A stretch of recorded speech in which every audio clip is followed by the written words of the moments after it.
This is lecture 15 on pragmatism, focusing primarily on William James.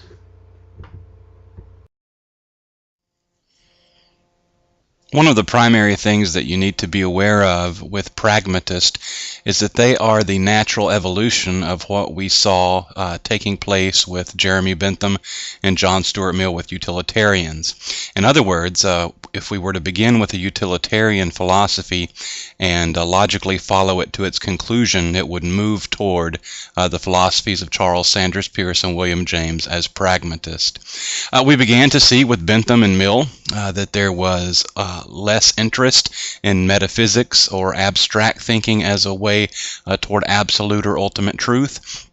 Certainly with the pragmatist, we see that any study of metaphysics or abstract thought as the path to truth is completely disregarded. Charles Peirce will bring this type of thinking to its cusp when he questions whether knowledge or truth means anything unless that knowledge or truth can actually be applied in some sort of practical manner to accomplish something. In other words, does truth or knowledge mean anything at all if that idea that you're claiming is true cannot be applied to a real life situation? What good is it to argue about how many angels can fit on the head of a pin? That is such an abstract thought. It doesn't really have any relevance. That question would be meaningless to a pragmatist because there's no real life way to apply the knowledge or the answer to that question. So the primary thing with a pragmatist is, does this knowledge, does this claim of truth actually have a real life application? This is where we do derive the term pragmatism. Pragma is a term that means consequence. In other words, what in your claim of truth is what is the good consequence, the good outcome that can come about? So these are just questions that would make a lot of sense, I think, even to us today, over 100 years later. What is practical? What really works in our own lives as far as it goes with relationships like husband and wife, boyfriend, girlfriend, father and children, mother and children? What really works in business, in the way that you treat your employees? And then also religion. We're going to see that William James will spend actually more time on the practical aspects of religion for life than Charles Sanders Peirce does. Now, Peirce certainly is the one who introduced this idea of wisdom only having value in its usefulness to individuals in society, but he was humble enough to recognize that William James was a superior thinker, and so Charles Sanders Peirce will change the name of his philosophy in his written works to Pragmatism, and will allow William James to take pragmatism as the name of his philosophy. If you'll go back and take a look at the picture of Charles Sanders Peirce on the previous slide and compare it with this picture here of a young William James, I think that we would all reach the conclusion that they must have gone to the same barber. They almost look like twins in those two pictures. One of the most significant thing about William James is that he was a Renaissance man in the sense that he was passionate about and knowledgeable about many different subjects, not just philosophy.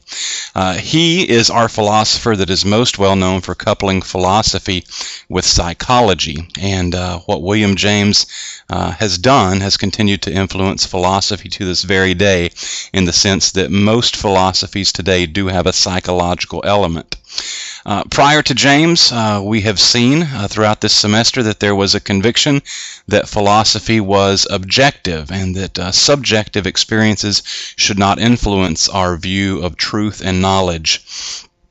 We are going to see that William James will challenge this, that this presupposition that all knowledge must be objective is ruling out human experience, and that human experience should not just be involved but should be paramount. We began to see inklings of this with the utilitarians and also with Karl Marx, but James will bring it to its logical conclusion that there can be no knowledge, there can be no truth without a strong evaluation and analysis of human experience and our reaction to our experiences and the consequences of our experience. James was very open to the influence and importance of religion on human life. One of his most well-known works, and I do want you to know this title, Varieties of Religious Experience. This made many religious people uncomfortable, especially speaking from the context of Christianity. It made conservative evangelical Christians very uncomfortable because there has been within that strain of Christianity the stress that salvation is something that can only be experienced through Christ. But James, in Varieties of Religious Experience, writes about how religions on opposite sides of the world that may have had no contact, no interaction with one another at all, still can bring about similar, if not identical, experiences as far as personal transformation and certainly sharing some of the same virtues. Let's say that you had a Christian in the colonies and you had a Buddhist in southeast China. Even though these two come from completely different cultures and may have no interaction whatsoever, we see that the Christian, through the teachings of Christ, and the Buddhist, through the teachings of Siddhartha Gautama Buddha, would both have an emphasis upon the importance of peace. James is heavily debated to this very day among philosophers because of his disregard for scientific method and objectivity as the path toward truth and knowledge. He felt that both of these ideas, the sciences and this concept of objectivity, were things that actually hindered humanity. We won't get to this in this lecture, but you will see in the near future that James is going to be a pioneer with this thought, because by the time we get into the 40s and 50s, and certainly all the way through the present day, most of our philosophies have a viewpoint that we call postmodern. What's meant by that, and I'll go into further detail in a future lecture, is that modernity, the Enlightenment, brought about this idea that humanity could organize and systematize all knowledge and all truth and really grasp that. Postmodernity, following the ideas, the seminal ideas of William James here, carries the belief that our ability to grasp knowledge and know all truth is very, very limited.